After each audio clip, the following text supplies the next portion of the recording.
Hey guys, welcome back, welcome to my YouTube channel. ಇವತ್ತು ನಾನಿದ್ದೀನಿ ಉತ್ತರ ಕನ್ನಡದ ಇನ್ನೊಂದು ಪ್ರಮುಖ ಪ್ರವಾಸಿ ತಾಣಗಳಲ್ಲಿ ಒಂದಾದಂತಹ ಮಿರ್ಜಾನ್ ಪೋರ್ಟ್ನಲ್ಲಿ. ಮಿರ್ಜಾನ್ ಕೋಟೆ ಇದೊಂದು ಅದ್ಭುತವಾದಂತಹ ಪ್ಲೇಸು. ಇನ್ನು ಇದು ಲೊಕೇಟ್ ಆಗಿರೋದು ನಮ್ಮ ಕುಮಟಾದ ನಿಯರ್ ಬೈ, ಕುಮಟಾ ಸಿಟಿಯಿಂದ ಸ್ವಲ್ಪ ಪಕ್ಕದಲ್ಲೇ ಇರುವಂಥ ಒಂದು ಅದ್ಭುತವಾದಂತಹ ಪ್ಲೇಸ್ ಇದು. ತುಂಬಾ ಅದ್ಭುತವಾಗಿದೆ. ಇದು ಕಂಪ್ಲೀಟಾಗಿ ಕಲ್ಲಿಂದ ಬಿಲ್ಟ್ ಮಾಡಿರುವಂಥದ್ದು. ಯಾವುದೇ ರೀತಿಯಾದಂತಹ ಆಧುನಿಕ ತಂತ್ರಜ್ಞಾನ ಯೂಸ್ ಮಾಡ್ದೇ ಬರೀ ಕಲ್ಲಿನಲ್ಲಿ ಬಿಲ್ಟ್ ಮಾಡಿರುವಂಥ ಒಂದು ಅದ್ಭುತವಾದಂತಹ ಕೋಟೆ ಇದು. ಇನ್ನು ನೀವು ಇಲ್ಲಿನ ಆರ್ಕಿಟೆಕ್ಚರ್ಗಳನ್ನೆಲ್ಲ ನೋಡಿದ್ರೆ ಯಾವುದೇ ರೀತಿಯಾದಂಥ ಸಿಮೆಂಟು ಅಥವಾ ಕಬ್ಬಿಣನೋ ಕಾಂಕ್ರೀಟೋ ಯೂಸ್ ಮಾಡ್ದೇ ಕಟ್ಟಿರುವಂಥ ಒಂದು ಅದ್ಭುತವಾದಂತಹ ಕೋಟೆ ಇದು. ಇದನ್ನು ಒಂದು ಕಾಲದಲ್ಲಿ ಸೇಫ್ಟಿಗೆ ಮತ್ತು ದಾಳಿಕೋರರಿಂದ ರಕ್ಷಣೆ ಪಡೆಯೋದಕ್ಕಂತ ಯೂಸ್ ಮಾಡ್ತಾ ಇರುವಂಥ ಒಂದು ಪ್ಲೇಸ್ ಇದು. ಬನ್ನಿ, ಇನ್ನು ಒಳಭಾಗದಲ್ಲಿ ಏನೇನು ವಿಶೇಷತೆ ಇದೆ ಅನ್ನೋದನ್ನು ನೋಡೋಣ. ಅದಕ್ಕೂ ಮೊದಲು ನೀವೇನಾದರೂ ನನ್ನ ಯೂಟ್ಯೂಬ್ ಚಾನಲ್ನ ಮೊದಲು ನೋಡ್ತಾ ಇದ್ದರೆ kindly go and subscribe, watch, like and also hit on bell icon to get all the future notification.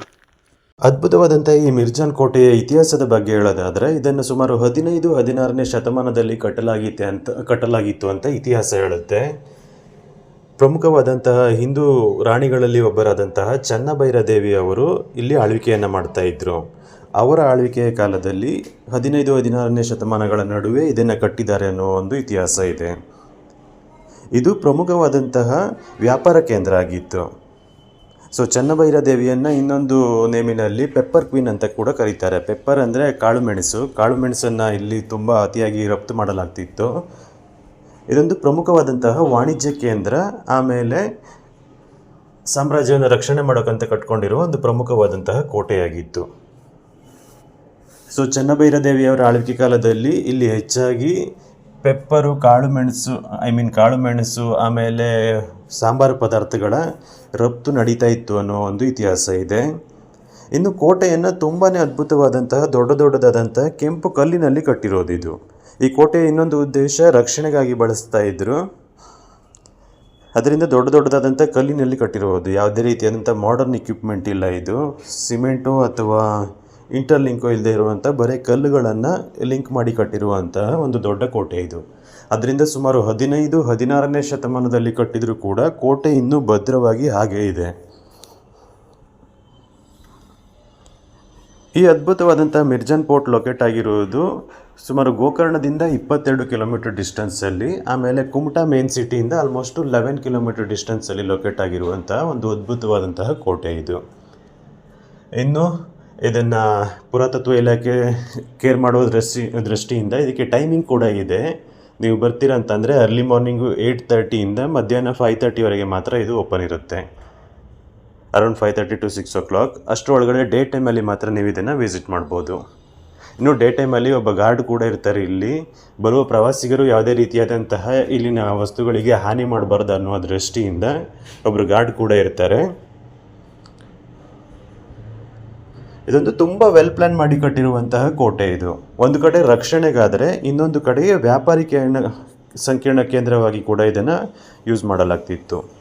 ಇನ್ನು ಒಳಭಾಗದಲ್ಲಿ ಹಲವಾರು ವಿಶೇಷಗಳನ್ನು ನೀವು ನೋಡ್ಬೋದು. ಒಂದು ಎತ್ತರವಾಗಿರುವಂತಹ ರಕ್ಷಣೆಗಂತ ನಿಂತಿರುವಂತಹ ಪ್ಲೇಸ್ಗಳು, ಇನ್ನೊಂದು ದೊಡ್ಡದಾದಂತಹ 2 ವಿಶಾಲವಾದಂತಹ ಬಾವಿಗಳಿವೆ. ನೀವು ನೋಡ್ಬೋದು ಎಷ್ಟೊಂದು ಅದ್ಭುತವಾಗಿ ಪ್ಲ್ಯಾನ್ ಮಾಡಿ ಇದನ್ನು ಕಟ್ಟಿದ್ದಾರೆ ಅಂತ. ಸೊ ಇಲ್ಲಿ ಮೇಲ್ಗಡೆ ಎಲ್ಲ ನಿಂತ್ಕೊಂಡು ರಕ್ಷಣೆಗಾಗಿ ಜನ ಕಾಯ್ತಾ ಇದ್ರು ಅನ್ನೋ ಒಂದು ಪ್ರತೀತಿ ಕೂಡ ಇತ್ತು. ಇನ್ನು ಒಳಭಾಗದಲ್ಲಿರುವಂಥ ದೊಡ್ಡದಾದಂತಹ ಬಾವಿಗಳು ಆಮೇಲೆ ಅದನ್ನು ಇಂಟರ್ಲಿಂಕ್ ಕೂಡ ಮಾಡಿದ್ದಾರೆ. ಸೊ ದೊಡ್ಡದಾದಂಥ ಬಾವಿ, ಅದನ್ನು ಸೇಫ್ಟಿ ದೃಷ್ಟಿಯಿಂದ ಇವಾಗ ಮುಚ್ಚಣಿಕೆ ಮಾಡಿದ್ದಾರೆ. ಇನ್ನು ಸೈಡಿಂದ ಆಲ್ಮೋಸ್ಟ್ ಅರ್ಧ ಬಾವಿವರೆಗೆ ರೀಚ್ ಆಗುವ ಹಾಗೆ ಒಂದು ಸುರಂಗ ಮಾರ್ಗದ ರೀತಿಯಲ್ಲಿ ರಚನೆ ಕೂಡ ಮಾಡಿದ್ದಾರೆ. ಇವಾಗ ಸೇಫ್ಟಿ ದೃಷ್ಟಿಯಿಂದ ಅವೆರಡನ್ನು ಕ್ಲೋಸ್ ಇಟ್ಟಿದ್ದಾರೆ. ಬಟ್ ಇವೆರಡು ಅದ್ಭುತವಾಗಿದೆ ತುಂಬಾ ನೋಡೋದಕ್ಕೆ.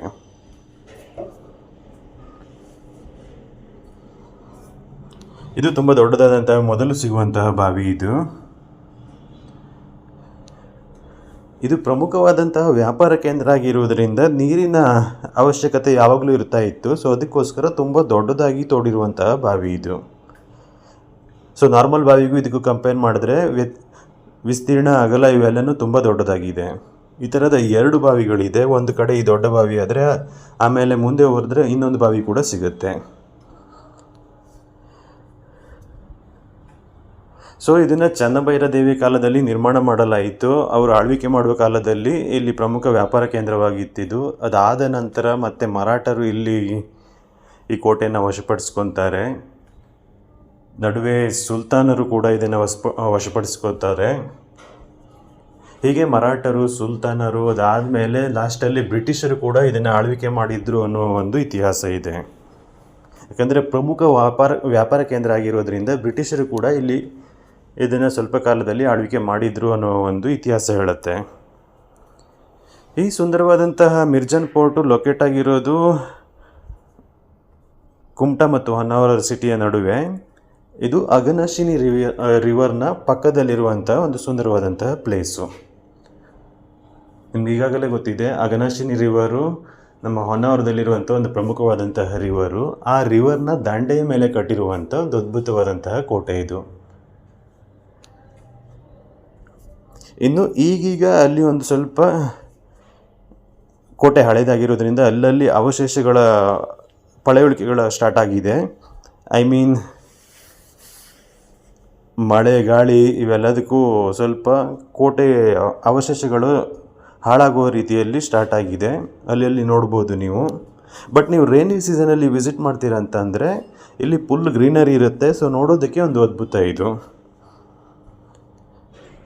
ಇನ್ನು ಮುಂದೆ ಹೋದರೆ ದೊಡ್ಡದಾದಂಥ ಒಂದು ಮರ, ಅದರ ಕೆಳಭಾಗದಲ್ಲಿ ದೇವರುಗಳ ಪ್ರತಿಮೆಗಳನ್ನು ಕೂಡ ನೀವು ನೋಡ್ಬೋದು. ಯಾವುದೇ ರೀತಿ ಟೆಂಪಲನ್ನು ಕಟ್ಟಿಲ್ಲ. ಸೊ ದೊಡ್ಡದಾದಂಥ ಮರದ ಕೆಳಭಾಗದಲ್ಲಿ ಒಂದು ಕಟ್ಟೆಯನ್ನು ಕಟ್ಟಿ ಅಲ್ಲಿ ಹಲವಾರು ದೇವರುಗಳನ್ನು ನೀವು ನೋಡ್ಬೋದು. ಮೊದಲು ಇಲ್ಲಿ ಪೂಜೆ ಮಾಡ್ತಾಯಿದ್ರು ಅನ್ನೋ ಒಂದು ಪ್ರತೀತಿ ಕೂಡ ಇದೆ.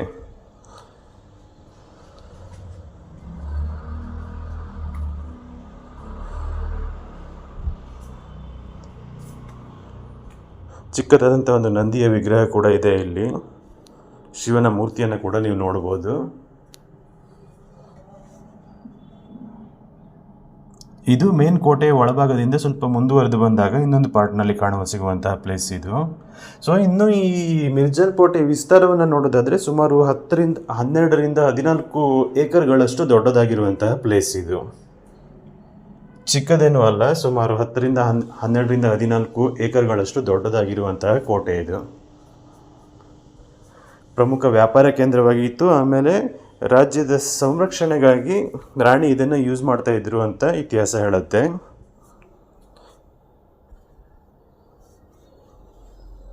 ಇನ್ನು ಇಲ್ಲಿ ಕೂಡ ಈ ಸೈಡ್ನಲ್ಲಿ ಕೂಡ ಇನ್ನೊಂದು ದೊಡ್ಡದಾದಂತಹ ಒಂದು ಬಾವಿ ಇದೆ. ಸೇಮ್ ಮೊದಲು ಸಿಗುವಂಥ ಬಾವಿಯ ರೀತಿಯಲ್ಲೇ ಕಟ್ಟಿರುವಂತಹ ಒಂದು ದೊಡ್ಡದಾದಂತಹ ಬಾವಿ ಇದು. ಇದು ಕೂಡ ಸುಮಾರು ಪಕ್ಕದಲ್ಲಿ ಸುರಂಗ ರೀತಿಯಲ್ಲಿ ತೆಗೆದುಬಿಟ್ಟು ಆಲ್ಮೋಸ್ಟ್ ಒಂದು ಅರ್ಧ ಬಾವಿಗೆ ರೀಚ್ ಆಗುವಂಥ ಫೆಸಿಲಿಟಿ ಇತ್ತು. ಇದು ಕೂಡ ನೋಡೋದಕ್ಕೆ ತುಂಬಾ ಚೆನ್ನಾಗಿದೆ.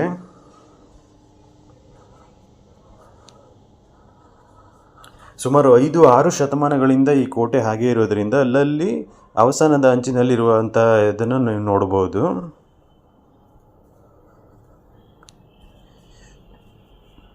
ಇನ್ನು ಅಲ್ಲಲ್ಲಿ ಸುರಂಗ ಮಾರ್ಗಗಳು, ಹಿಡನ್ ಪ್ಲೇಸ್ಗಳು ಇರೋದ್ರಿಂದ ಪುರಾತತ್ವ ಇಲಾಖೆ ಇಲ್ಲಿ ತುಂಬ ರಿಸರ್ಚ್ ಕೂಡ ನಡೆಸ್ತಾನೂ ಇದೆ.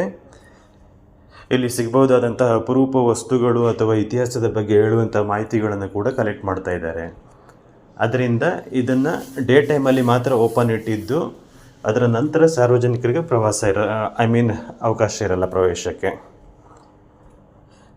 ಇದೆಲ್ಲ ಕೋಟೆಯ ಮೇಲ್ಭಾಗ ಆದರೆ ಅಲ್ಲಿಂದ ಸ್ವಲ್ಪ ಹಿಂದೆ ಬಂದು ಮತ್ತೆ ರೈಟ್ ಸೈಡ್ಗೆ ಹೋದರೆ ಇಲ್ಲಿ ಪ್ರಮುಖವಾದಂತಹ ವ್ಯಾಪಾರ ನಡೆಸುವಂತಹ ಸ್ಥಳ ಇದು. ವ್ಯಾಪಾರ ಕಟ್ಟೆಯ ರೀತಿಯಲ್ಲಿ ಕಟ್ಟಿರುವಂಥ ಒಂದು ಪ್ಲೇಸನ್ನು ನೀವು ನೋಡ್ಬೋದು.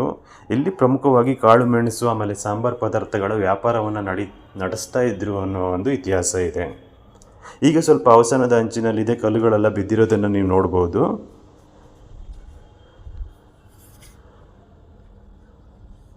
ಇದು ಪ್ರಮುಖವಾದಂತಹ ಟ್ರೇಡ್ ನಡೆಸುವಂತಹ ಪ್ಲೇಸ್ ಆಗಿತ್ತು. ತುಂಬ ವಿಶಾಲವಾಗಿದೆ, ತುಂಬ ಚೆನ್ನಾಗಿ ಕಟ್ಟಿದ್ರು ಅಂತ ಅನಿಸುತ್ತೆ. ಇವಾಗ ಅವಸಾನದ ಅಂಚಿನಲ್ಲಿದ್ದರೂ ಕೂಡ ಮೊದಲು ತುಂಬ ಚೆನ್ನಾಗಿದೆ ಅಂತ ನೋಡಿದ್ರೇ ನೀವು ಗೆಸ್ ಮಾಡ್ಬೋದು.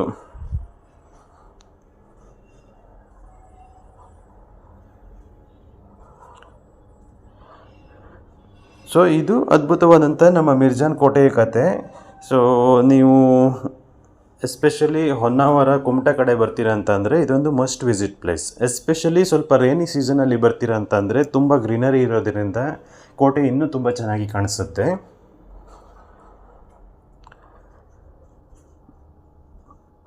ಇನ್ನು ಬಂದರೆ ಇಲ್ಲಿನ ಯಾವುದೇ ರೀತಿಯಾದಂಥ ಧಕ್ಕೆ ಆಗದೆ ಹಾಗೆ ನೋಡ್ಕೊಳ್ಳಿ. ಪ್ಲಾಸ್ಟಿಕ್ಕನ್ನು ಮೇನ್ಲಿ ಒಳಗಡೆ ತರುವುದನ್ನು ನಿಷೇಧ ಮಾಡಿದ್ದಾರೆ ಇಲ್ಲಿ. ಸೊ ಇಲ್ಲಿಗೆ ಯಾವುದೇ ರೀತಿ ಹಾನಿ ಆಗದೇ ಇರುವಂತೆ ನೋಡ್ಕೊಳ್ಳೋದು ನಮ್ಮ ಕರ್ತವ್ಯ ಕೂಡ. ಹೋಪ್ ಈ ವಿಡಿಯೋ ನಿಮ್ಮೆಲ್ಲರಿಗೂ ಇಷ್ಟ ಆಗುತ್ತೆ ಅಂತ ಅಂದ್ಕೊತೀನಿ. ಇಷ್ಟ ಆದರೆ kindly subscribe my YouTube channel, ಹಾಗೆ hit on bell icon to get all the future notification. Also share with your friends who wants to visit this amazing place. Thank you for watching.